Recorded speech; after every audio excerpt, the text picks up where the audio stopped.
What is going on, you beautiful braggadocious bastards? Welcome to this week's episode of Total Pod Mode. My name is James, also known as Mr. Bames, and I'm joined as always by the wondrous Will, also known as Who the Funk. Good to be here, man. Glad to be back with you for another week.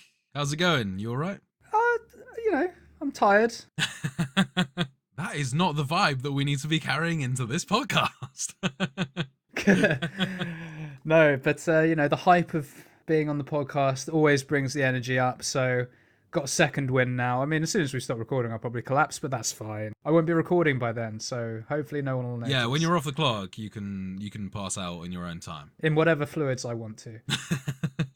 Fluids of my choice, whether they be my own, someone else's, undisclosed.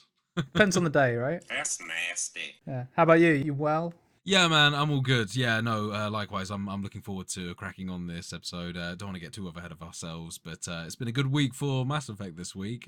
Tasty. Fun streaming that, so yeah, looking forward to the Completionist Corner. Well, without further ado then, mate, let's crack on with the socials, then we can get to it. You can, as always, find the podcast on Spotify, Apple Podcasts, and pretty much anywhere else you get your podcasts from by searching for Total Pod Mode. We also post regular video content of our playthrough, stream highlights, as well as the podcast on our YouTube channel, Total Pod Mode. You can also find us on Twitter by searching for @TotalPodMode, all one word. Or you can find me on Twitter @Mr. Bames, and I'm also on Twitch under twitch.tv/MrBames_TPM. And you can find me @WhoDeFunk on Twitter, and I'm also on Twitch under twitch.tv/WhoDeFunk. And with all that said and done, catch up time! So, Will, what have you been up to this week, man? Have you been continuing any adventures? Have you been doing some new stuff? Tell all. Well, it's funny that you mentioned that, actually, and most of my gaming this week, I didn't get as much time playing as I'd have hoped, but on the back of our conversation last week about Smash Bros. And the fact that I hadn't really dipped my toes into any of the single-player content, I decided, hey, why not? Let's give it a go. Nice. This week, I dived into the adventure mode / spirits mode / something about light mode. What the are you talking about? I think it's called World of Light is the actual name for it. Maybe, don't quote me on Sounds like that. the sort of Nintendo bollocks they'd call it, yeah. And essentially, it kind of, we spoke about this a little bit last week, but I'll go into a little bit more detail now. The adventure begins with the entire lineup of the Smash Bros. Cast standing there ready to face down what appears to be a bunch of those white master gloves, those master hands that, if anyone's familiar with the Smash Bros. Series, they'll remember that being somewhat akin to one of the final bosses, just like a giant hand that you had to fight. But essentially, these hands are being led by this evil force called Gellum, I believe. Is that the one that looks like a back tattoo? Yeah, that's right. Yeah, the kind of the red and blue back tattoo guy. Yeah. It looks like one of those angels from the Old Testament sort of thing. It's kind of all sorts of abstract shapes and things like that. Yeah. Nice. And essentially, that is a dark force that ultimately defeats all of the cast. However, Kirby is able to escape on his little golden star. He's able to outrun the kind of all-consuming beam that Gellum essentially emits. Special beam cannon! So Kirby then sets out on an adventure to rescue his buddies. And what happens in the meantime is that the world is essentially born anew. There's all sorts of crazy stuff going on the map. It's very mixed. You've got one side, you've got like a race course. One side, you've got a military base. Another side, you've got giant mushroom stepping stones and kind of like a fancy valley and things. You can tell it's a real mishmash of all the different genres that Nintendo has spanned across in terms of their games over the years. It sounds like all the stages have gone into a black hole and sort of mushed together and been popped back out or something. Pretty much, yeah. That's a pretty good description of it, actually. Yeah, so you can imagine there's quite a few different biomes, I guess, if you want to call them that. So you start out on square one, and it kind of looks a little bit like a board game. You have a singular path that you can follow, which eventually does branch out into different paths. Essentially, all of the people that were destroyed have become these kind of disembodied spirits that are floating around. And in the meantime, Gellum has actually created kind of carbon copy puppets of all of the heroes. And then weirdly, he's put the spirits of the heroes that were defeated back into the puppets. Fair. And then this sort of it goes the and you beat them up and then they free them from the puppet or something like that. Is that right? And then you can unlock them to use that sort of deal. Yeah, pretty much. There's essentially spirits that serve as kind of cards that you unlock. It's very strange, but you can unlock a spirit now, and that will do something like increase your throwing power, or increase your fire power, or increase your magic resistance, or something like that. And you have like a primary spirit, and then amongst those you also have secondary spirits, which are again sort of lesser perks for your character, but you're essentially kind of like creating a class for your hero. So for Kirby, initially you might have something that increases the amount of jumps that you can do, or increases your jump height, and then you can also add additional abilities like it means that you'll start with a certain weapon at the beginning of the match. And the spirits are all represented by, I guess, kind of like lesser characters from all of the series that have spanned. So Otacon from the Metal Gear Solid series is actually a spirit in the game. Jian from the Bayonetta series is another spirit in the game. So they're kind of, they're secondary characters in the game that don't really appear, never quite made it onto the Smash Bros. Roster. I was going to say, you can't unlock them to use, right? You can't unlock them to fight with, no. Unfortunately, it doesn't extend your roster past the kind of the standard roster that you've got once you've fully unlocked everyone. Yeah, not that you'd want to fight with Otacon, right? He's a bit of a... not a fighter, shall we say. Not really, no. He piss on you, maybe? He doesn't do well in a combat situation.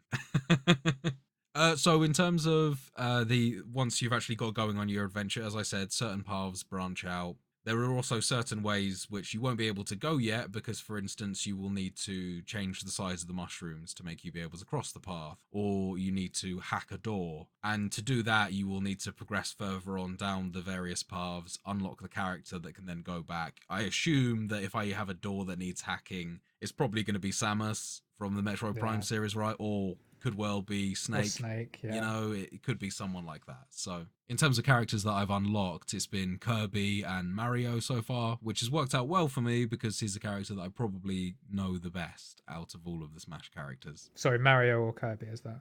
Mario, that is. Mario, yeah. Okay, right. Yeah. And Kirby is a pretty good character as well to have to begin with. Yeah. I love me some Kirby. I think the thing about Kirby as well is he's too cute to die. They couldn't kill Kirby off in that cutscene. You see everyone else get vaporized. They weren't about to kill Kirby. I'm sure you can make a suck and blow joke here as well. See the reason they don't want to kill Kirby. Yeah.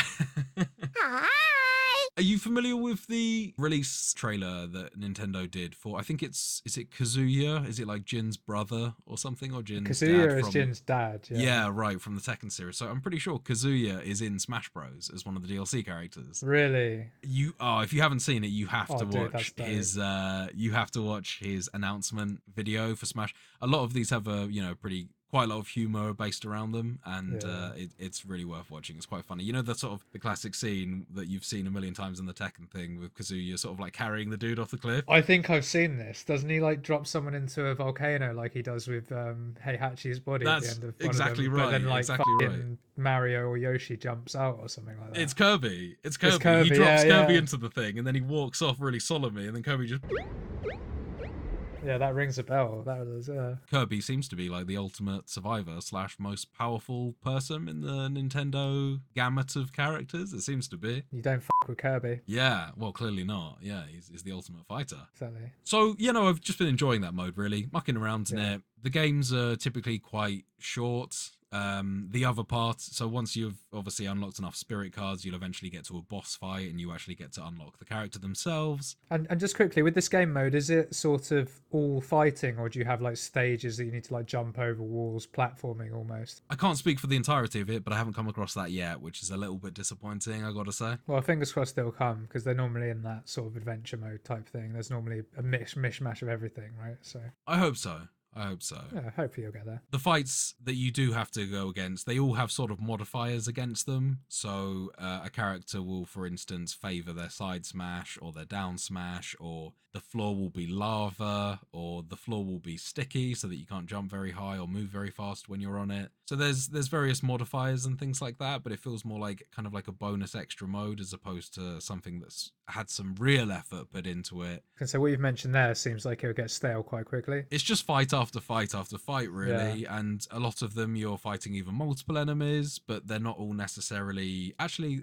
So one cool thing I will say is that you do get to fight some things that aren't on your typical roster of things to fight. So I have fought some enemies that you could say they're more like spirit summons by the AI. And I think they're actually called spirit summons. Correct me if I'm wrong, but I think that might actually be what they're called in that. But so you do actually get to fight some things that you don't typically get to fight. And they have their own movesets, it appears to me so far. Better than just doing random stage fights against the roster, I suppose. Yeah, exactly. Yeah, it adds a little bit of extra flavor when you're fighting something that you're not typically used to fighting and you wouldn't get a chance to do, it seems to me, in any other mode. Yeah, that's cool. And hopefully, because of the way you unlock characters in this, you might get to use some characters that you might not have used particularly in the past. And who knows, you might find some new favourites in there. So maybe we revisit this in another week and hear about how you've unlocked Mewtwo, and Mewtwo is your new favourite character.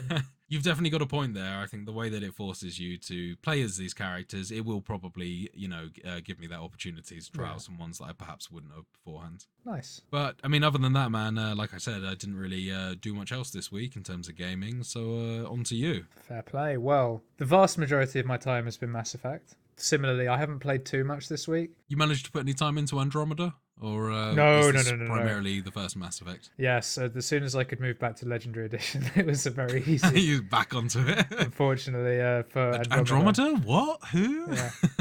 You scratched my itch nicely, Andromeda, but I'm now back to the real shit.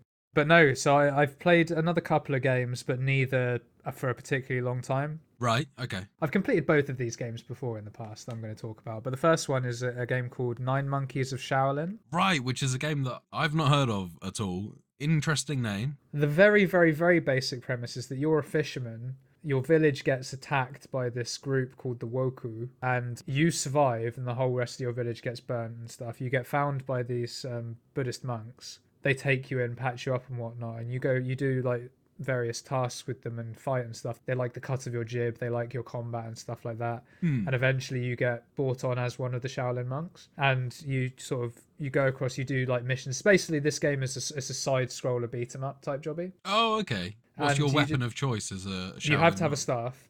You have to have a user staff. Cool.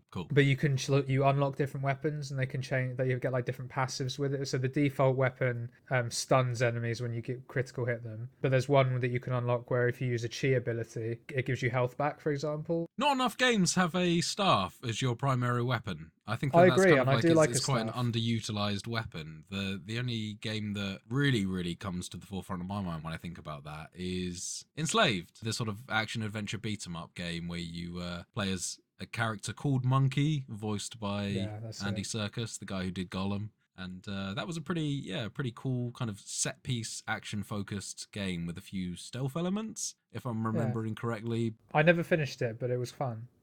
Yeah. Definitely the sort of game that you could sort of complete over a weekend and have a fun time with. But other than that, no, not too many staff games out there. So, and this one, is there any alternate weapons, secondary weapons, or is this just full on staff combat? It's staff, but it's also like kicks, some flippy stuff, and you get other abilities to sort of correlate really nicely with it. When you get a bit further in, you can unlock special powers there whereby you might stomp the ground and all of the enemies within a certain radius go up in the air, and they're sort of suspended in the air for a number of seconds depending on how much. You get aerial combos in this? Yeah, well, ish, right? You can juggle people, but you don't. It's not like you jump in the air, do a bunch of stuff, and then come back down. You just you can launch off with your kick combo, which puts you in the air, and you can then combine it with some other stuff. And okay. So it works nicely. Yeah. But it's not like you control when you jump in the air and do an uppercut and then a kick or something. It's like you can use various combinations of your abilities, powers, and basic combat moves to give you some cool looking stuff. So it does work quite nicely like that. Yeah, I mean, not all games need to take the completely sort of freeform approach, but as long as you've got a launcher into a combo, that's fine by me. Sounds cool. And you can do that in multiple different ways, so it works quite nicely. But yeah, it's a good fun game. I have finished it before, as I say. I completed it with a friend, and I also completed it on Xbox. bought it on PC again because it was on sale for something like £3 or £4, and it's a steal for that price. It's really good fun. It's quite challenging as well, particularly on the harder difficulty settings. And what about the art style? Because, typically, whenever I think of these, I always think the games that are side-scrollers these days tend to come accompanied with a certain kind of fancy art style. So is this 3D models? Is this 2D cartoon style? What's going on? It is 3D models. It's kind of somewhere between... Have you played Ashen? Yes. Yeah. So it's somewhere between Ashen and Borderlands. It's not cell shaded, Okay. but there aren't really faces like in Ashen. So it's sort of that sort of... It almost looks like it's been watercolored, but on 3D models. Right. And then with a cell-shaded edge, thick black lines, or... Not really, no. Oh, It's no? just, That's what I it's think just, of when I think of Borderlands. It's more the color palette. Okay, cool. You see what I mean? Yeah.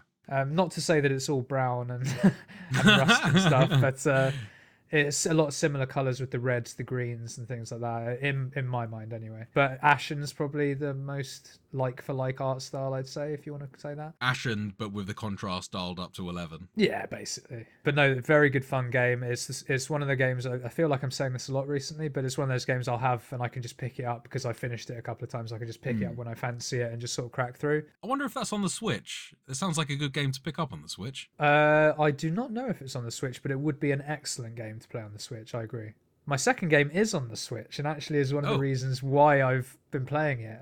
So the other game I played is Risen. And the reason I played this is because, and look how lovely we are to you listeners, right? This is sort of like almost like a news story outside of the news that we're doing here for you. Bonus content, baby. But Piranha Bytes, the developers of Risen, have just recently ported Risen onto last gen, so Xbox One, PS4 and Switch. And alongside this, they also patched the PC version quite heavily, fixing bugs, making it available to run native 4K and things like that. Is it not patched for PlayStation 5? Like you said last gen, have they just not bothered with PS5 and the Xbox Series? Not that I read, but that doesn't mean that it won't be there, particularly with Xbox where everything's backwards compatible anyway. Right, oh yeah, with Xbox you'd assume so, yeah. Could be wrong, but I'm pretty sure that those are the three I read, that it was last gen, but it could well be on current gen as well. But, they sort of patched it, they fixed a bunch of bugs, and one of the reasons I stopped playing it on PC, not originally, because I have completed it on PC back in the day, but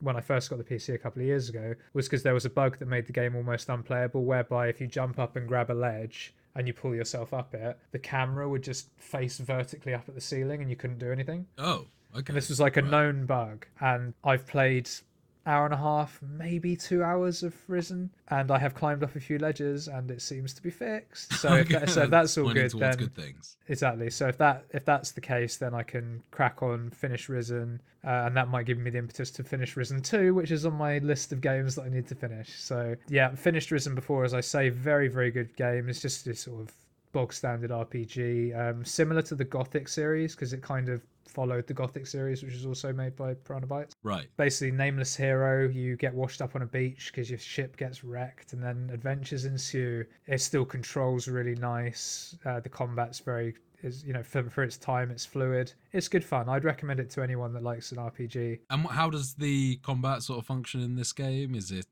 Souls-like? Is it turn-based? I guess you'd call it hack and slash to a degree, but basically using mouse and keyboard.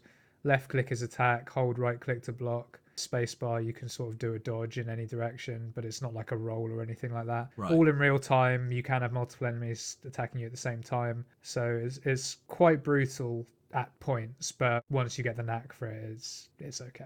Some things are challenging, but it's a Piranha Bytes game. If you've played them before, you'll know the deal. The leveling up system's very, very weird. Like you can level up, but you can only upgrade your stats through trainers. Oh. You don't unlock all the trainers at once, and a lot of the trainers are locked behind what faction you choose, and all of this. Anyone that's played the Gothic series before is just like nodding, like, yeah. All right. Okay. Know exactly what you're talking about there, bro. The Gothic people are loving this. Everyone else is just scratching their heads. Like I say, if you like Piranha Bytes RPGs, then you know what I'm saying. But it is difficult to get your head around a little bit, but once you're in it, it's really good. It's really satisfying. And once you actually pick your allegiance, if you like, and go down your path, and it's wonderful. So yeah, looking forward to playing that, and hopefully no bugs because they patched them out. So good times. Nice one, man. Well, yeah, no, I hope you enjoy it. So now that we're all caught up, I think without further ado and without any delays or dallying, we move on to the news. So our first news story this week, as listeners and viewers may be aware, the Xbox Developer Direct took place on the 25th of January. And I didn't personally catch this myself. Did you see it, hear it, No, watch I it? didn't. No, I wasn't keeping up with the Developer Direct. The sort of high-profile announcements that came out of it were the announcements of Minecraft Legends and a new Forza game. And there was also a surprise announcement, a game called Hi-Fi Rush. I was just thinking Minecraft Legends already existed, but I think I'm That's thinking of Dungeons, Minecraft yeah. Dungeons. Yeah. Yeah. No, Minecraft Legends is like Apex Legends, but Minecraft. That's what I've heard. Liar! No, you're No, bullshit. yeah, I am bullshit. Oh, I was about to fucking Yeah. say, imagine Minecraft BRs. I don't know. I mean, it literally could be. I really don't know. It's probably already a thing. There's no doubt there's a BR Minecraft server. No, absolutely. There'll be some nonsense like that. So yeah, great times if you've got an Xbox and you're into all that stuff. Obviously, ironically today I just cancelled my Xbox Games Pass Ultimate, but hey, that's good to know that I won't get these games on day one now. Good But timing. hey, yeah. So no, good times for all of those people who are looking forward to those games. But the sort of interesting thing also coming out of the Microsoft camp is that they've also announced a second major game showcase for 2023. And whenabouts is that taking place? Well, I'm glad you asked, Will. It is taking place in the summer. We're going to get a summer showcase, baby. Yay! And maybe we get some more actual higher profile announcements. I mean, I don't mean to chat too much breeze on Forza. I know that series is well loved, but Absolutely. Hi-Fi Rush, though, that's got me intrigued. A fighting game that has rhythm elements. I think that's definitely something to watch. It sounds like a gimmick, but a cool 100%. gimmick that I would absolutely like to check out. And I particularly like it when they sort of implement music into games, and even just when like the soundtrack matches what you're doing, I love. So if we're gonna have sort of Devil May Cry fighting with music that actually follows the tempo of the battle, count me in. Sounds intriguing, man, and it looks nice and bright and sort of garishly colourful. And it's Bethesda, so it'll probably be decent. Sort of also coming out of this, I know it's almost like 3 news stories in one. We're really spoiling you today. But also coming out of this is we've also got a glimpse of an Xbox roadmap for games coming in 2023 and beyond. So I do not know if you've had a chance to have a brief look at this, Will, but just in case you haven't, for 2023 we've got Hi-Fi Rush, Age of Empires 2 Xbox console version. Really? We've got Ghostwire, Okay. we've got Minecraft Legends, Redfall, Forza, Ara History Untold, Starfield, Age of Empires 4 Xbox console edition, and of course GoldenEye 007 from the old N64 game. They've brought that to Xbox Games Pass, baby. That's a thing Oh damn, now. that's really Yeah. really cool. That is really cool, isn't it? And again, on the day that I've cancelled my subscription, I've still got it for another 15 days or something, but I've got the original, so I probably won't bother. But going back to the roadmap, outside of 2023, you've got State of Decay 3, Outer Worlds 2. Oh yeah, okay, yeah, that's a game that actually. There is a lot in the first game that was fantastic. There was a hell of a lot that really needed some serious improving, and I just hope they're taking a lot of the feedback on that and made the worlds a lot more immersive. But I've definitely got ears for Outer Worlds 2. What about you? Kind of off the back of what you just said there, I played Outer Worlds 1, and for about 10-15 hours, I really enjoyed it. Fell completely off a cliff. I haven't touched it since. Right, okay. I don't know what it was. It wasn't necessarily I was bored of the story or anything like that. I think it's, as you say, the world wasn't too immersive. Everything's just static, basically. The entire environments are completely static and lack any sort of real destruction to them. That was, for me, the biggest thing, really, that the Outer Worlds lacked, as well as the combat just being not so great. I probably would suggest that the Fallout 4 combat is better. Perhaps not in terms of the melee weapons, but the shooting and the gunplay, for sure, in my opinion. I don't remember it well enough, to be honest with you. I don't remember having a problem with the combat, but I don't recall it well enough to counter your argument there. I think it's probably a very fair criticism. It's not bad. It's not bad. It's just not good. But it's not great. Yeah. We've got Hellblade 2. I don't know if you ever played Senua's... I whatever never it's did called, play the Hellblade first 1. one. No. I played a little bit of it because it was on Games Pass. Pretty cool, but it doesn't really move the needle for me that much personally. The Fable remake, though, that's There you something go. that's Now we're something I'm very talking. excited for. Yeah, Elder Scrolls 6 is on here, obviously. Age of Mythology Retold, which I'm so here for. I fucking loved Age of Mythology. And Kojima Productions' untitled Xbox project is also on the roadmap. There we go. That's the real one that I'm looking forward to. Exactly. So, and there's others. There's Avowed, there's Contraband, Indiana Jones, a new Gears game, things like that. But this is all on the upcoming section. So, post 2023 is all Yeah, right. No years here. attached to any of this. Okay. There's some cool games on here. I don't know if any of the games, other than the Outer Worlds we discussed there a bit briefly, are really jumping out for you. Obviously, the Kojima Productions one. Yeah, Perfect Dark. I mean, it's another series that I touched on a little bit, and actually, I weirdly played the most of as part of the Rare Replay collection. But I had a great time with, and I completely understood why people enjoyed that game so much. Unpopular opinion: Perfect Dark on N64 was better than GoldenEye. Absolute blasphemy. Oh, really? Oh, you're gonna rustle some jimmies there, James. Yeah, I just preferred the campaign, and I preferred the hub world. I do appreciate I'm in the minority there, but hey, fight me in the comments. I don't care. Cool. So no, exciting times. We look forward to seeing some of those titles.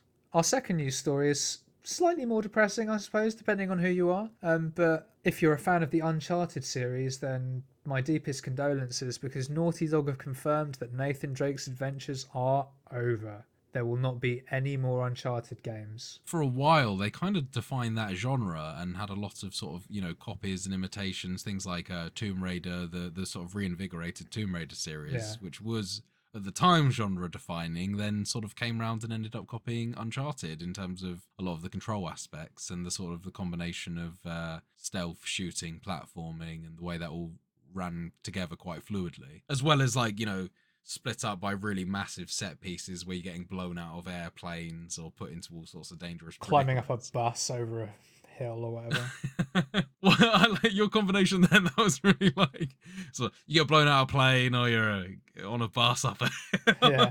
Mountain I think is more appropriate. Yeah, probably like a bus coming off of a mountainside or something like that. I'm just gonna roll with it. Hill. Fuck it. Nice summer's day. No threats whatsoever. It's fine. Lovely day. I don't think that they really needed to sort of carry that series on for as long as it went, sort of thing. They are very good, well-told stories, but I think that this was sort of a series that they could have been done with a title or two ago, and they were probably, sort of dragging out in terms of the interest that it was bound to generate. A lot of the people that I've spoken to that are fans of this series, they're definitely not too upset, and they kind of saw this as they thought they were kind of done with Uncharted already, given the way that Nathan Drake ended up. Hey, I can't comment because I've not played any of them, but it's potentially not all bad news coming out of Naughty Dog, although not necessarily good news. Kind of doubt, kind of a bit of non-committalness, if you like. What? That's not a word, but still, we'll roll with it. Naughty Dog have also said that despite the current HBO series of The Last of Us having a strong start and the games obviously being massively popular, they've stated that they'll only continue with a part 3 of The Last of Us if they come up with a compelling story that warrants telling. Because in their opinion, The Last of Us 2 ended really strongly, and the series could end there and, be a job well done. Now, I've not played either of these. I know you have, and you finished both of them. Do you, A, agree that it could finish on 2 and that would be a lovely end to it? And B, are you up for a part 3 if that's the direction they go in? This is quite a hard question for me to answer, because in a lot of ways, I think that honestly, they could have finished on Last of Us 1. And although I enjoyed Last of Us 2, I had a great time playing it and I rate it very highly as a game. In my mind, I'm thinking, did it justify itself existing, essentially, based on everything that was covered in it? And given the tone of the game, it's hard for me to say yes, even though I had such a great time playing it, and they obviously progressed in terms of a lot, some of the gameplay mechanics in terms of dodging and moving around. It's the game I would rather go back and play now because it controls so much better and, it feels a bit more freeform in terms of what you can do. But I do think that they could have finished it with 1. They didn't. They did 2. So it's hard for me to say whether they should or shouldn't do a 3 because I don't even really know whether they should have done the second one. Knowing how it ends, I can't necessarily disagree with you. It was quite a nice ending. But I know enough people that f***ing love 2 that I can't sit here in good conscience and say, yeah, they should have done that. But no, so a lot of non-committal comments here from Naughty Dog. I guess watch this space. Honestly, it will probably also be dependent on how well the series does. There might be a good business opportunity there that they can't turn down, but hopefully creativity wins the battle and we only get something if it's worth telling, as they've said there. So moving on to our third and final news story, and an interesting one given something we reported a few weeks ago, but Ubisoft is working on 2 new Far Cry games. We're getting Far Cry Ooh, very 7 exciting. and a multiplayer title of some description. Now, this is very interesting news given the recent developments in terms of Ubisoft cancelling a bunch of games and delaying Skull and Bones even more. And They're breaking the Far Cry emergency button that they have yeah, to do every so often. I was going to say, I think that's exactly what they're doing here. I think They've got 2 buttons. There's Assassin's Creed and Far Cry, exactly. and they just alternate. I should say, sorry, there's a third button to the side. It's much smaller, and it has a plastic thing over it that says Splinter Cell Remaster Remake. Yeah. And that's the final one when everything goes down. Is that the one that's Defcon gathering 9. dust? Yeah. Yeah, it's gathering dust, absolutely. Yeah, Yeah. no one's even considered pressing that one in a while. Oh, jeez, yeah. But no, this strikes me as a desperate move, honestly, because consumer confidence is as low as it's ever been. Shareholder confidence is as low as it's ever been. Obviously, their stocks have gone to shit, as we reported a couple of weeks ago. And Far Cry is a very popular franchise of theirs, but I mean, is the world clamoring for Far Cry 7? I don't know. Not after Far maybe. Cry 6, in my eyes. 6 was the first number title that I've actually given a miss. So, Yeah. and it was purely down to actually just having seen some more of the gameplay. It was just looking just as generic as ever. Yeah. With an ever so slight twist and change of environment. Well, I don't think they've moved on much since 4, in all honesty. But a Far Cry multiplayer title, I mean, for me personally, I couldn't give less of a shit, I don't think. It'll be really interesting to see what this actually involves, because Yeah. Far Cry always typically did release with a multiplayer component package, which included some really cool stuff. But that was more co-op rather than multiplayer, wasn't it? No, you're absolutely right. There were Yeah. co-op missions and things like that. That was particularly in Far Cry 3, which yeah. was a bit more dedicated, and then they had to sort of like a drop-in, drop-out co-op for Far Cry 4, 5, and potentially the future ones. Right. But I think that Far Cry did have this sort of sandbox mode where you could essentially create maps and run multiplayer matches, team deathmatch, capture the flag, vehicle style, almost like a Halo Forge mode where you could create these maps. And that was always, they were always trying to push that alongside the launch of the game or shortly after the launch of the game. And, in Far Cry 5, they were even letting you use Ubisoft assets from other games. So there were like pirate ships and things that you could import into the game. And some That's of the quite maps neat, were literally like swinging between pirate ships on ropes and things like that, and actually having to board other ships. So it'd be interesting to see, like, what is this multiplayer thing? Is it going to be a dedicated co-op? Is it going to be a dedicated squad experience? Is it going to be just another one of these multiplayer sandbox things that they push out with every Far Cry? Who knows? Well, when I read multiplayer, I think either a sort of arena type jobby, or maybe they're going to try their hand at MMO. Battle Royale. No, well, Far Cry MMO would be awful. It would, it'd be terrible. Awful. Jeez, wow. But no, I can VR, see it being. though. I can see it being a that. BR. I can see it. Or, as you say, maybe some sort of squad-based thing where you do, like, maybe more complicated outposts together. Not just, like, oh, yeah, take out the tower, take out the guards, and then go and burn shit. Like, maybe some more strongholdy type things. To be honest with you, the more we're talking about this, actually, this sounds like it could be better than Far Cry 6. Because when I've played the Far Cry games, one thing I will say is the gunplay is good. The controls are good. The movement is good. You have a lot of abilities that you can do. You've got running, sliding, you've got lots of mantling options. You've got your zip line. You've got a wingsuit eventually in Far Cry 5 and stuff. So, And also, very randomly, I like the way that you heal. Like the heal animations. the heal animations are amazing. They unfortunately they slimmed down with those over the years. I think Far Cry 3 had the most detail, but you'd still get amazing ones, like he'd be sucking bullets out his arm, or using a stick to dig a bullet out, or something like that. Yeah, it was pretty cool, pretty grisly stuff.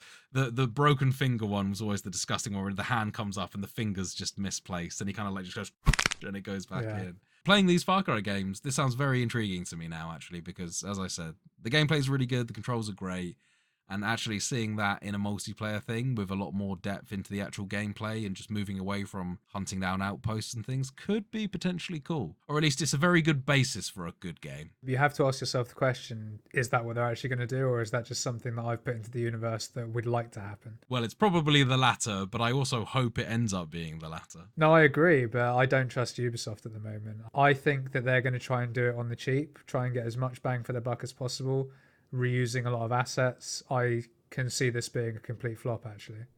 just to balance it out, It'll be interesting to see. I have no interest at all in Far Cry 7. The multiplayer title... It's going to be a turn-based MMO. It's going to be a Yeah. turn-based MMO. That's how they me. Far Cry Tactics. Oh, that'll be what they fucking call it as well. Or it'd be like Blood Dragon 5. I could get behind a Blood Dragon multiplayer game. Yeah, it could be fun, actually. Man, maybe we should work for Ubisoft. We need to get in the ideas room. No, God, please, no! Yeah, dear me. But no, so they're working on these new titles. It smacks a bit of desperation, as I say. Let's see what they come up with when there's more screenshots, more gameplay footage, a few leaks maybe. So yeah, so watch this space. And with that, we come to the end of the news. A quick disclaimer just before we move on to Completionist Corner this week. Last week, we ran a story where we stated that sort of reliable Halo leaker Bathrobe Spartan, I believe their name was, speculated that 343 Industries will sort of be taken off Halo lead development duties, would still oversee it, but it would probably be likely to hand it out to a third party. Turns out that's complete bollocks. Yeah, absolute rubbish. 343 was very quick to respond. Yeah, and Pierre Hintzer, or Hintz, the studio head of 343 Industries, stated that Halo and Master Chief are here to stay. 343 Industries will continue to develop Halo now and in the future, including epic stories and more of what makes Halo great. So, apologies for the misinformation. We trusted the reliable leak source. And one time reliable. Exactly. Turned out to not be quite so reliable. So, take back there. Our bad. We move on. And now it's time for Completionist Corner. Sting coming soon. Sting coming soon. As we welcome ourselves back to Completionist Corner, we pick up the story from just saving Liara Tassoni on Artemis Tau and bringing the whole crew together onto the Normandy, ready for adventure, to save the world. And I guess our primary goal is really to just hunt down Saren, because he's the one that's causing us all the trouble. We certainly need to kick his ass and tell him no. Tell him what for. Don't be doing that. Yeah, we want to give him a stern telling off, don't we? Enough of the Geth, man. They're not that cool. They don't like you. I don't like you either. So, at this juncture, we have one of two options. We can go to either Feros, or we can go to a planet called Noveria. Will, I ask you, where did you go first? I really wanted to hunt down Matriarch Benezia, and I understood that she was on Noveria, and the news on Feros essentially was just that there was a Geth attack. Yes. So I wasn't too interested by that. I killed Geth in my sleep. I'm goddamn Commander Shepard. You're But too Benezia, right. though, she had pissed me off. She decided to align herself with Saren, so she was number one on my list. Well, number two on my list, right after Saren. And that's fair enough. I was similarly minded. Also, we just picked up Liara, and, as we mentioned last week, she is the daughter of Matriarch Benezia, so it also seemed fitting, rather than to just kind of pick her up and be like, yeah, we are going to hunt down your mum, but we're going to go just check out a few things first. Yeah, exactly. No, that makes perfect sense, and sort of correlates nicely with what I did. So excellent. Excellent. Good. So at this point, we then fly off to Noveria. We land in Noveria. And for context, Noveria is sort of a business hub planet, if you like. It's kind of portrayed almost like a tax haven. Yeah, a little. I was about to say, yeah. In that it has its own rules of business, and there's dodgy dealings going on, but it's still sort of above board and has its own sort of control and laws system, so it kind of works. If you want to perform some slightly unethical or just extremely unethical experiments, this is the place to do it. So we land on Noveria. Not a warm welcome. Not a warm welcome at all, with some very upset security people being like, Yo, who the f*** are you guys? What you doing on Noveria? we tell them what we want to do on Noveria. I was very nice about it, of course, saying, sorry, don't want to stand on any toes here. We're just here searching for someone. And I pulled the gun on them. I pulled the gun on them. Yeah, nice. Of course. I mean, they pointed their guns at me. I pointed my guns at them, and we had a bit of a standoff. And it finally got called off by the station chief. I think it was that finally said, actually, they're Spectres. They're allowed to walk around with guns. They're above the law, don't you know? Saved by the Tannoy. Yeah, exactly. Yeah. And that was kind of my stance as well, was, absolutely, I'm a Spectre. Yeah, because they ask you to give you your guns, and it's like, I don't fucking think so. Yeah, right, exactly. Basically, yeah. So we get saved by the Tannoy. One of the security guards in particular was very unimpressed by this. I don't think she likes you. But you get in, you speak to the person who saved you over the tannoy, who is a young lady called Gianna Parisi, I believe her name is. That's right. And she sort of says, yo, I'm the assistant to the sort of overlord of this place. There's a chap called Ananias, who's a Solarian. And she's all like, well, you're going to need a few things. Swing by the office later, speak to Ananias, see if he can help you out. So I did. I went and spoke to Ananias. Fucking asshole he is. So you speak to Ananias, he tells you, No, you can't go anywhere. It's all shut down. There's a blizzard. We're not. Shuttles are grounded, and you can't do it. and turns you away, and you essentially walk around this really lavish looking sort of building. I made a beeline for the bar. I mean, The I can't hotel lie, bar. That's straight where I went to. Yeah, it's the first place I went to too. Some space shandies. Shandies. Oh, Space shandy, space cider. I'm surprised the Renegade wasn't going for freaking Jaeger Space bombs, whiskey. mate. Jaeger bombs. Yeah, no, and obviously I was having tap water because I'm Paragon. Other interesting individuals are also in this bar. In particular, there is a Turian called Lorik Keen who is up there, and he has been accused by Ananias of being corrupt himself, and as a result, his offices are being ransacked by Ananias's men illegally. And he says to you that the reason this is probably because he's got some evidence that incriminates Ananias, which obviously he'd like to get back. And he offers you a deal. He says, you can have my garage pass, which will let you sort of not leave in the shuttles because they're grounded due to the blizzard, as I mentioned earlier, but you'll be able to get out, use your Mako and drive to where you need to get to. Yeah, get out from underneath Ananias at the very least. Exactly. You can get out of the main facility. And he says, I will give you my garage pass if you can break into my office building and retrieve my data. He gives you his pass to get into the building, and you set off on your merry way. Now, when you walk into said building, you are greeted by a couple of the facility guards, if you like. Yeah, the security team. Now, when I walked in, I paragoned the hell out of them and just said,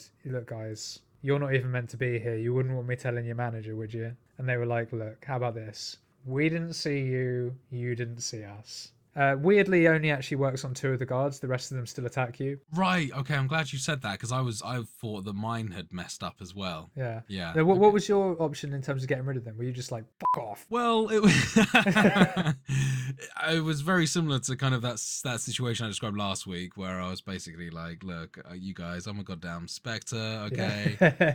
But interestingly, they said the same thing. How about this?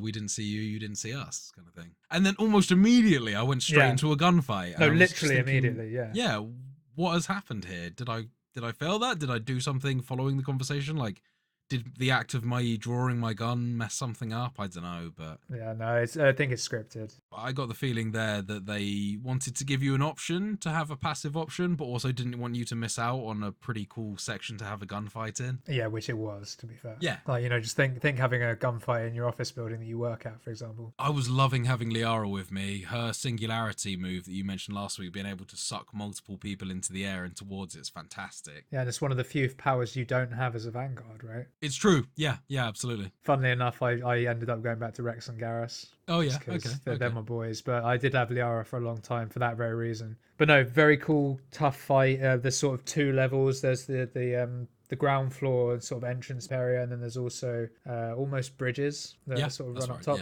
Yeah. So you've got a lot of dynamics in there. But you fight your way through that. You explore every room. You eventually find Lorik Keen's laptop. You get the data, and you're heading on your way back to Lorik Keen. Easy peasy. However, another twist in the tale, Will. Miss Gianna Parisi sort of grabs you in the bar again before you go see Lorik Keen and is all like, I'm actually an undercover cop. I'm trying to take this motherfucker down for corruption. Can you have a word with Lorik Keen and convince him to testify?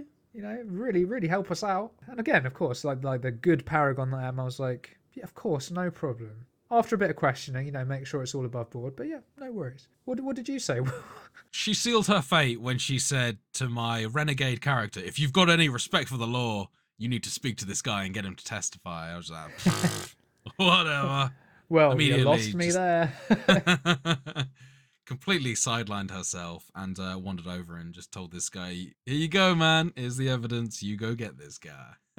So Ananias didn't get arrested in your one. No, not at all. No, Ananias, no. There was no reporting of that at all. I just handed over my thing, got my garage pass, and peaced out. Fair, okay, yeah. So what actually happens in your situation? Was there additional cutscenes and things like that? You actually see the arrest of Ananias? So what happens is you speak to Laurit Keane, you say, look, I got your evidence, and you paragon the shit out of him, and he goes, yeah, okay, fine, I'll testify. You go back to Ananias's office, you tell Gianna, and she's like, nice one, safe blood. And you get a little cutscene where she arrests him, and he like comes to you and is like, Please tell this bitch to stop doing this.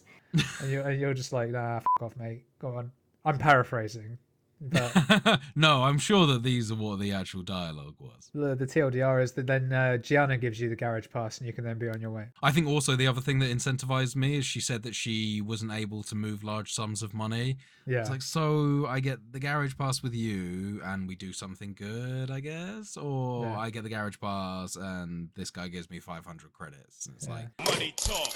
But either way, whatever you choose to do, the result, as always in Mass Effect, is the same. You end up with a garage pass. You're free to go and explore the rest of Novaria at this point. road trip, baby! So after a pretty quick and easy car ride, you end up in Peak 15.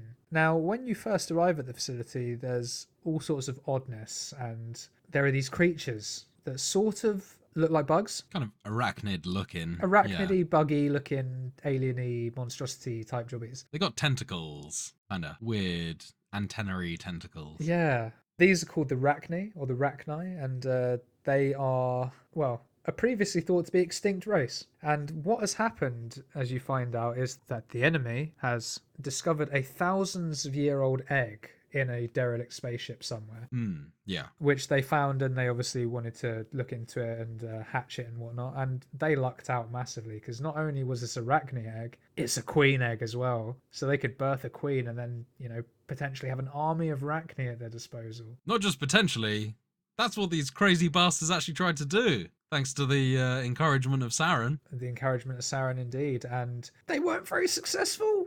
No, it didn't Well, I mean, I work say out. that they got part of it done. I mean, they created an army, They definitely made an army. It just wasn't very easy to control. by which Will means they couldn't control the fuckers at all.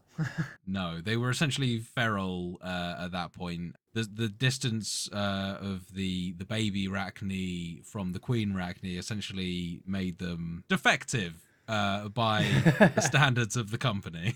Yeah, exactly. They just wouldn't be obedient. So you do a bunch of sort of pre-stuff, if you want, which involves you turning back on the power so that you can run the tram line that will take you to the inner facility. Where Benezia is supposed to be hanging out. Because we're looking for her to give us some fucking answers. But you do this, you walk up some stairs and you get your first human contact, which is a settlement of scientists, I guess. And they are being protected by a chap and his men who you are talking to at this point. He gives you a lowdown of the situation, how the Rachni are, they've escaped the labs and they're just sort of attacking the colony in waves and things like that. You then get interrupted by a wave of Rachni. You do, and they come out, you, with the help of these mercenaries, you kill them. They're like, holy shit, man, we can't keep this up. You really need to help us. And your first port of call takes you through to the hot lab itself. So you head down to the hot lab and you meet a lovely chap with a very Russian sounding name. And he gives you a bit of more context into what's going on. Tells you a bit more about how the Rachni have gone feral and you don't really know what, they're just completely uncontrollable. And basically the whole of this hot lab needs to be purged. And it just so happens that there's a lovely little bomb charge already ready to go. Just needs someone with authorization to press the button and it does. Just a flick of a button and the problem is solved. Now, you offer to do this and you're like, yeah, do you know what? Just give me a pass. I'll go do it. You're obviously not in a fit state. And he's like, oh, yeah, you're right. And just as he's about to tell us how not of a fit state he's in, he's facing you sitting on a chair, right? And this fucking Rachni claw just comes through his chest, twists. Remember a little bit. Luis from Resident Evil 4, James? Reminiscent of that scene much? Yes, actually, yeah. But yeah, this hand just comes through. It's really grisly, really cool. Comes through. You get a little crunch. this guy looks at it in horror and then just dies. He looks at the massive impalement through his own chest. And a couple of Rachni warriors come about. No, before that he gets thrown across the room, doesn't he? It's He really, does. really cool, actually. It's quite violent, actually. That's probably the most violent thing I've seen. I mean, I know that the game does open with another guy getting impaled through the chest, sort of thing, but Yeah.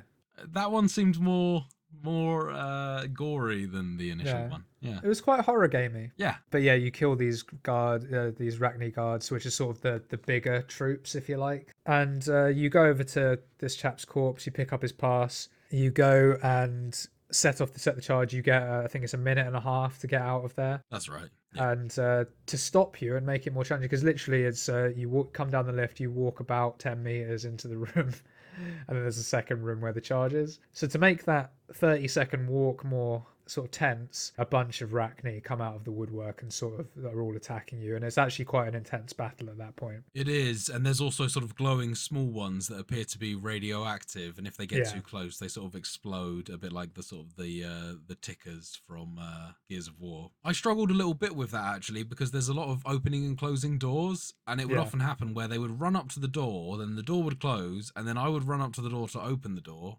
and then they would just explode automatically, and there was no opportunity for me to not take that hit. Yeah, and there's also very little cover, so you're sort of at the mercy of that, basically. Yeah, and I was about to say that I guess it kind of makes sense there isn't much cover because they don't have much ranged attacks, but they actually do spit acid at you or something, don't they? Yeah. The big ones do, yeah. Yeah. This was the point where I started to decide to level my shotgun. A very wise choice, because the spread on that helps a lot with the Rachni. But yeah, so the long and short of it is you do eventually get out. The bomb does go off and it wipes out most of the Rachni that are down there, but not all of them because you fight more. Spoiler alert. But it also has the effect of destroying the hot lab. So, running in sort of the theme of Shepard in this, you're destroying a lot of shit. Like, even as the war hero Paragon player, I'm still destroying a lot of shit. Scorched earth approach here all the way. Oh yeah, it's even worse when you're ruthless. It really is. But sort of through doing all of this and helping these people and exploring their facility, you notice that there's a restricted area sort of at the back of their facility. And now you can get into this restricted area any number of ways. You can do the way I did, which was sort of helping everyone. You eventually get access to the maintenance area of the facility, which then has an underground tunnel which leads you a different direction around, because the restricted area basically takes you into a basement, which is where Benezia ends up being, right? I'm guessing you just ran through? Yeah, absolutely. Yeah, I just wandered straight in. Because why wouldn't you? There's much more fun doing it that way. But yeah, so you probably ended up killing a bunch of guards, a few assault drones in there. Yeah, absolutely. Yeah, I just wiped out an entire force and a bunch of turrets and bits and bobs. Yeah, nice. Good experience gains. Yeah, absolutely. Yeah, I think I leveled up twice during that section. Whichever way you decide to do it, you end up in a basement area and you're looking around the corner and you can see an Asari there who looks awfully familiar from some of the cutscenes earlier in the game. It's that fancy hat that she's got. That It really is the gave fancy it hat away. that really does it, isn't it? Maybe she needs to wear the hat because her head tentacles are balding or something. Maybe. I mean, it's a very distinctive hat, and you never actually see her tentacles, so Maybe she just has got really little tentacles and she's embarrassed by them. Liara's just there flexing, like, oh yeah, look at my My tentacles. big old tentacles. Didn't inherit these from you, did I? Not quite a Twi'lek dread, but it's close. Lord have mercy. We must stay focused, brothers. But yeah, so you walk in and you get a cutscene. Now, how did you find the encounter with Benezia, Will? Was it what you were expecting? No, so this was quite a surprise to me, actually, because she seemed sort of, very stern and typical bad arch-villain initially, but then over time, she slowly kind of comes to and reveals that essentially she's being mind-controlled in a sort of way. Yeah. And what she essentially alludes to is that it's not necessarily just Saren that's controlling her. It's actually Saren's ship, which is called Sovereign. And apparently the more sort of time you spend on this ship, you sort of bend closer to Saren's will, is what she says. Matriarch Benezia initially decided to join Saren in an attempt to sort of quell him a little bit and rein him in, essentially. As time went on, she just became, a massive yes man, basically.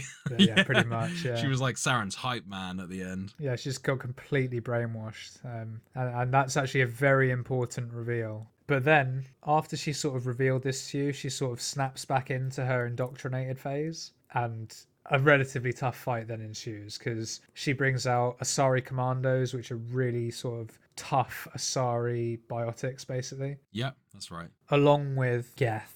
And the thing that we've probably glossed over a little bit here is she's actually guarding a tank/cage thing, which has the Rachni Queen that we mentioned earlier that was hatched from that 1,000-year-old egg imprisoned in it. So I think it's 3 waves of enemies you have to fight and defeat. To get to the Classic end of the video video games. And at this point, you hit the death blow and you get a bit more cutscene where she basically is completely broken for a bit. And she sort of, doubles down on a few of the things she's already mentioned. She tells Liara that she's always been proud of her, and it's a really nice, touching moment. Calls her little bird or something. Yeah, some sort of nickname. And you sort of say, is there anything we can do? Can we save you? Like, we've defeated you now. Is the spell broken? And she's like, nah, I'm probably going to snap back. So best if I just die. And she dies.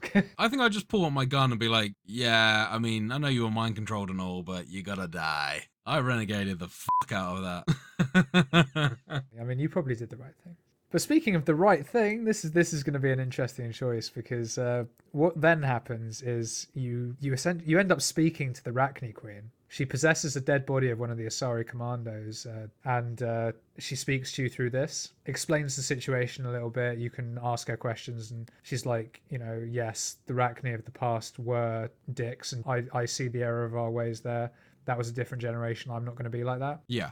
Yeah. You then have a choice. The tank she's in is hooked up to this computer, and it can be rigged to pour vats of acid inside the tank to kill the Queen. This was their sort of fail-safe in case shit went wrong. Exactly. Alternatively, you can raise the tank up and release the Queen. So, do I need to ask which one you did? I gave her an acid bath, James. It was essentially a case of, there's no way I'm trusting this fucking bug. Despite the fact that, like, you have received information from several people to tell you that this is actually an advanced alien race that have mastered interstellar travel. They just, they just look pretty scary. I, of course, saved her because I'm a Paragon. That's what we do. We mercy everyone, and then they come back and try and kill us later. That's how just like Batman. At that point, Nevaria is done. We have done what we set out to achieve. We have found Benezia. She's given us some information. We now know that Saren is looking for the conduit, which we already knew. And to do that, he knows that he needs to travel via a different Mass Effect relay called the Mu relay. And she very kindly gives us coordinates for said relay. However, we can't go there yet because we don't know where we're going. There's no point getting to the relay and then not knowing where the fuck we're going. Yeah, exactly. So you head back to the Normandy, and at this point you then get a call from, I forget whether it's the Council or Admiral Hackett or whoever it is, and he says, some shit's going down on another planet called Vermeer. You should probably go check that out. That's Hackett. We're going to save that for next week's episode of Completionist Corner, because we were also tasked before this with going to a planet called Ferros. And this one was a little bit less bougie and a bit more poverty stricken, should we say. yeah. Currently also undergoing a Geth attack. Exactly. Lots of Geth attacks going on. So, head to Ferros. We land on Ferros, and we're greeted by a bloke who basically says, we need you to talk to our leader. Some shit is going down. He then gets killed straight away. Very quick. So you fight your way through some Geth, and you end up at this small colony called Zeus Hope. And these people are just trying to live their life, basically. They're just living on a colony. Everything's gone wrong because of these Geth attacks. Their water supply's gone, their power's out. They need some new components and things like that to fix various things around their colony. So you have a quick chat with their leader, who tells you a little bit about what's going on. You speak to various members of the colony to get the tasks I've just mentioned. You run around a bit, you hunt some creatures, you find some spare parts that you can give to the maintenance person to fix the power lines, and you reopen the water pipes. All of this whilst killing Geth and sort of dog-type creatures called Varen. You head back to Zeus Hope at this point.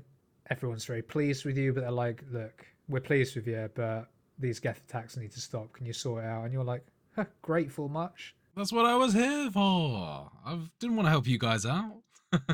Well, I felt more like I was just being pressured into helping all these guys out before I could get on with my actual mission, which was, to actually quell the Geth attack and figure out why the hell they're here. Exactly. And that is what we're ultimately going to do now, but it's worth noting that you speak to the leader, who's called Phi Dan, and he is very, very sort of cagey about the colonists and what they're up to and things, and however much you press him, he doesn't give you any answers. He's just like, I'll worry about the colonists, you just go sort the Geth out. Fair enough. So we now have access to a lift that was previously closed. We go up the lift, takes us to another car section. They just love a good Geth killing road trip in, They really Mass do. Effect. It seems like that's a good way to space out any of these missions. It's like chuck in a car section. Exactly. But weirdly, the running over doesn't do much damage. It's very weird because they ragdoll and crumple, don't they? But then they just kind of reassemble, stand back up, and carry on shooting. Yeah, but yeah, it's still cool though. But no, so we get to another section. You can sort of nip out, go down to a different human camp, and they've all been penned back by the Geth as well. And one of them is a massive bellend called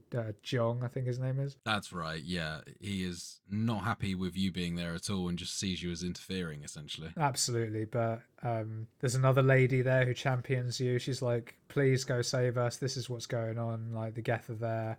Need you to kick their ass. And also, while you're at it, can you find my daughter? I reckon. Yeah. Oh, yeah. My daughter's laying around somewhere. So you drive a little guy bit that's lost some stuff on his computer in the office, and you need to go find it. That's true. Yes, chap who's he's a mod developer, and he wants you to go find his prototype plans. And delete my browsing history while you're there, if you could. And for God's sake, burn the hard drive after you've downloaded it. But yeah, so you pick up these missions, you head out. Another little driving section, sort of going over bridgeways and things. It looks quite cool, but just running and gunning. And we get into the main facility, and basically what's happened is a Geth ship has sort of attached itself to the side of the building and is now drawing power from the building and has put up force fields to stop people from getting in or out. That's right, yeah. However, what they fail to realise is that there is a exposed tunnel that you can just jump into, and you go under the force field. And it's a one-way trip, so once you're down there, you have to shut everything down to get back out. But do you know, that took me a long time to find. Now, I think this was due to probably the like the HDR on my monitor or something like that. But yeah.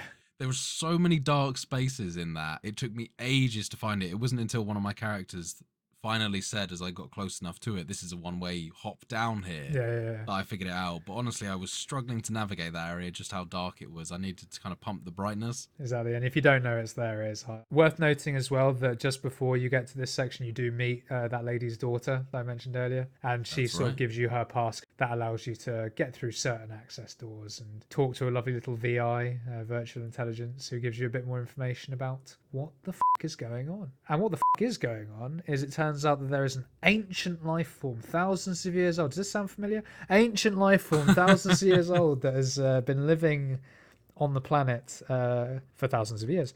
And this creature is kind of plant-based, but still organic, and can release spores that essentially can mind control people. And kind of make them into kind of like a hive mind. Kind of, yeah. Oh, man, sound familiar? It does sound very familiar, doesn't it? Weird. But no, so you find all this out, you head down, you drop down the little tunnel, you find the Geth ship, and it is, like as you say, it's attached to the walls. You sort of walk around, you hack a few terminals trying to find some information. You find out more stuff about this creature. It's called the Thorian. And basically you get to a point where you've killed all the Geth, you don't really know what's going on, and you find a shutter bay door terminal. And you're like, that's not going to help me, is it? There's a PC next to it, and it sort of explains how the pressure's fucked. And if you give it 31 to 34 psi in pressure and then activate the shutter doors, they will literally just slam closed and cut anything. I think the mechanics note says something like, you know, this is going to take someone's arm off one day if we don't fix this. Exactly, because it literally says it can cut through metal and anything. And you're just there like, I wonder what I can do with that then. And conveniently, one of the sort of, I guess, the integral structural hooks just happens to be placed through the doorway. It's one of the important ones that means that the whole thing's going to come down if you sever it.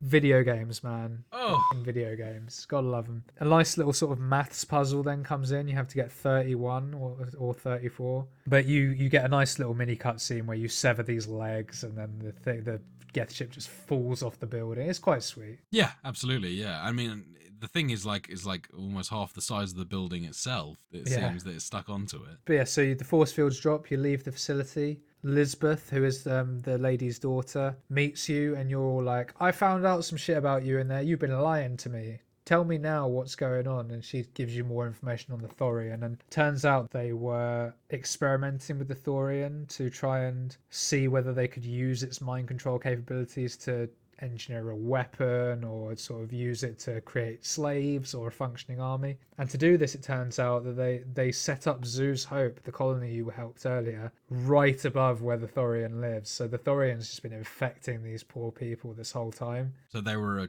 guinea pigs, essentially, for this mind control race. Yeah. Exactly. And you're like, holy shit, man. Like, we need to go That's sort why that they out. were so weird. Exactly. It all makes sense now.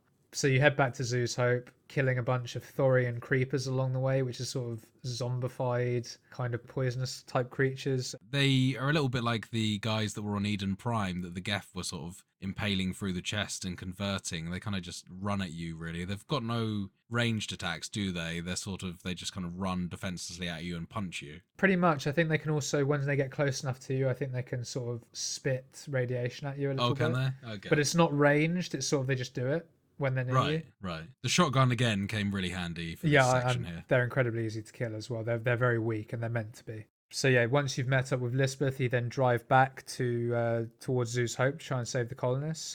On your way back there, she hears some nonsense over the radio. That's her mother, sort of putting out distress calls. She's like, "That's my mom. We gotta stop. Pull the rover over."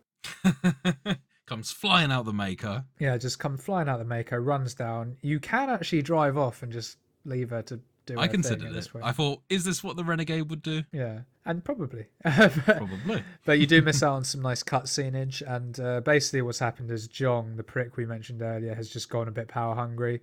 He's been given instructions by his superiors to purge the place, which would involve killing all the colonists and all that, because no witnesses, basically. And there's two ways that this interaction can sort of pan out.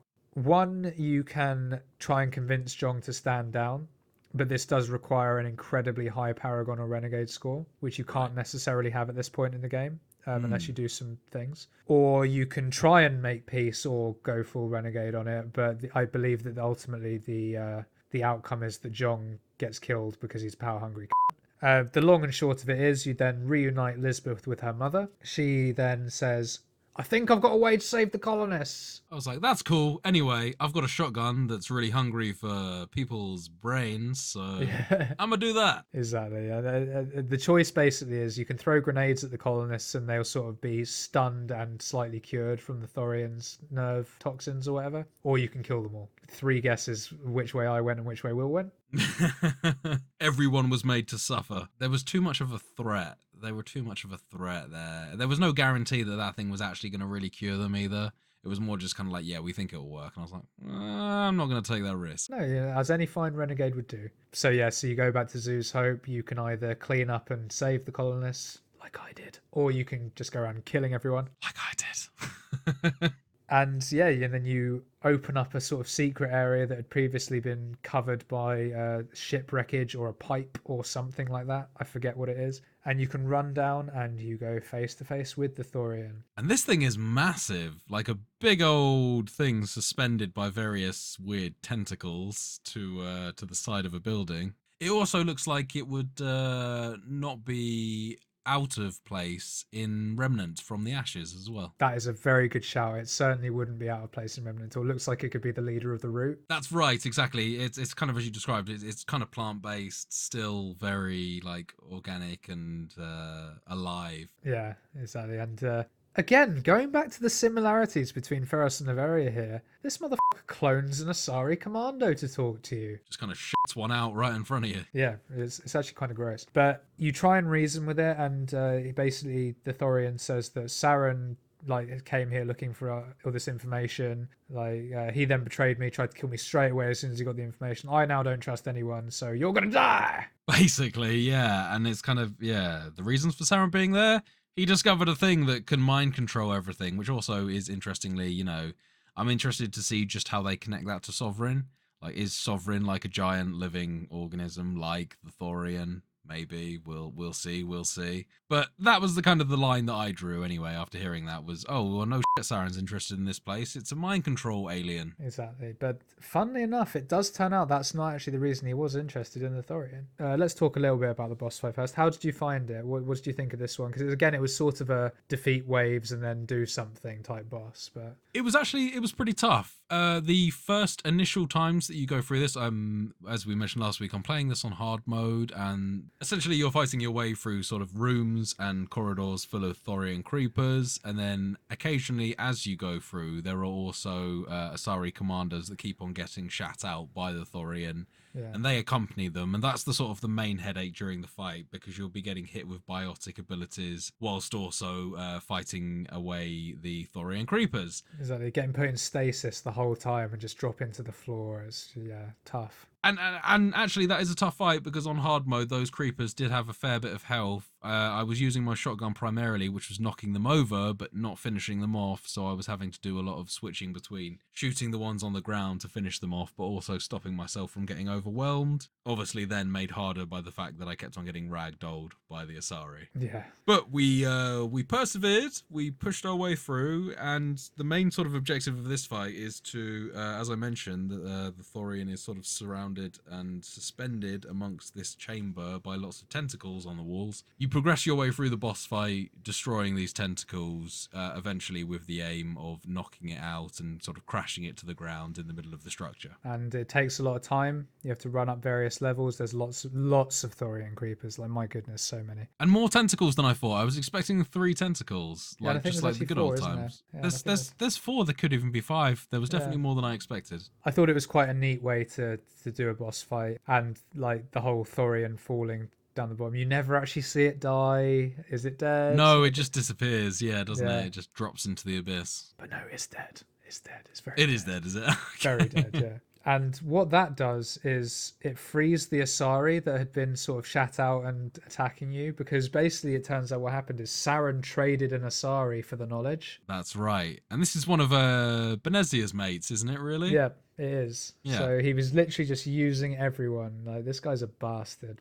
And you have a chat with this Asari who's been captured. She tells you exactly what Saren wanted from the Thorian, which was basically the ability to think like a Prothean, because the Thorian absorbs nutrients from dead bodies and things and like takes their memories and stuff, and a bunch of Protheans died on Feros, so it was able to absorb all that and get their knowledge and how they think. And the reasoning behind this was so that Saren could understand the vision that you got from the beacon on Eden Prime back at the start of the game. That's right. And it also explains why the vision is so jumbled to you initially, as you just don't have the mind of a Promethean. And they do kind of insinuate that early on, don't they, and say the technology was designed for the mind of a Prothean. But it's now sort of just backed up, and basically because the Thorian's dead, you can't then get this knowledge from the Thorian, but because the Asari was ingested by the Thorian at the point where this happened, she can mind meld with you and give you this knowledge, basically. Mind meld, that's a cute word for it. I just call it mind fucking. You mind bang, and now you think like a goddamn Prothean. Yeah, it's funny you say that, because if you do enter in a relationship with an Asari, that is how they bang as well. Yeah, so.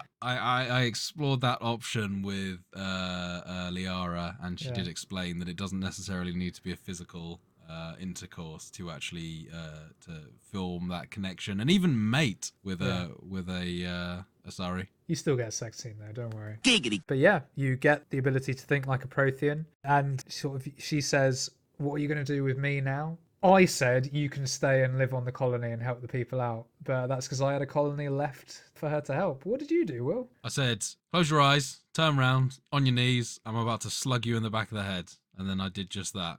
I said, Nice. Much like my sympathy for Benezia, I had no sympathy for her either. And You're too dangerous to let live. executor of justice. I am the law. No trial necessary. Exactly. Well, you're a Spectre now. Makes sense. You're above Exactly, the I'm law. above the law. Yeah. So then Will left this empty planet behind with nothing alive on it at all. Literally murdered everyone. Yeah, literally. And I left behind a planet with just a human colony now, released from their imprisonment and no longer working from the company, because the company no longer is going to have a presence on there because the Thorian's dead. So, after you're finished on Theros, as is customary for a lot of these missions, you end up back on the Normandy, and it's time for a quick catch-up with the Council. If you so choose, anyway. If you so choose, which is probably the case for James. He has a good natter with them, catches up, how you doing, have a nice holiday, blah, blah, blah. Tell them the truth about what's gone on, yeah. Now, this is one of my favourite things that I've actually encountered as part of the Renegade thing so far, is the first time you call them, they ask for a status report, and you do have an option to hang up immediately. Yeah. The second time they phone you up, they don't forget that, and they say, "Listen, you juvenile bastard, if you try and hang up..." Before they've even finished their sentence, I clicked on the disconnect again, just because it was so good. And now this third time, it's just kind of like a recurring thing, is it's like, hey, you know, the council are on line 1, Commander. You answer to them, and they say, "If you try and hang up, isn't it? One more No, already hung up again." And at that point, even Joker, your pilot, is in on the joke there. He kind of says, it never gets old, does it? Fucking around with the council. That's nice jokes. Yeah. Yeah, no, I've been having some fun with that. And you can tell as well, that there's just a nice little bit of humor in there as well. Some sort of more flavor texty renegade options that don't really, you know, contribute massively to your alliance or whatever, but it's just funny stuff that you can do. And I think that's some of the scenarios where Mass Effect really does excel. Exactly, and it's very good at adding flavour to sort of mundane situations like that. And the difference between Paragon and Renegade, even if you get the same outcome as we've described, it's quite fun and interesting seeing the differences. So good stuff, and well remembered, because I'd forgotten that about the Renegade option. It's great fun. But no, so on that note of Will hanging up on the council numerous times, Snub those fuckers. that is where our adventure ends for this week. And with that, we come to the end of the podcast. If you've enjoyed what you listened to, then you can, as always, find the podcast on Spotify, Apple Podcasts, and pretty much anywhere else you get podcasts from by searching for Total Pod Mode. We also post regular video content of our playthroughs, stream highlights, as well as the podcast on our YouTube channel, Total Pod Mode. You can also find us on Twitter by searching for @TotalPodMode, all one word. And whilst you're there, you can find me at Mr. Bames, and I'm also on Twitch under twitch.tv/MrBames_TPM. And you can find me at Whodafunk on Twitter, and I'm also on Twitch under twitch.tv/Whodafunk. And do be sure to check out the Whodafunk Twitch stream this week for more Mass Effect. Yeah, absolutely. We've got pretty much my entire playthrough up until this point, so if you want to see some more details on that, then stop on by. And with that lovely plug, we say adieu. Until next week, farewell. Thanks, guys. Until next week.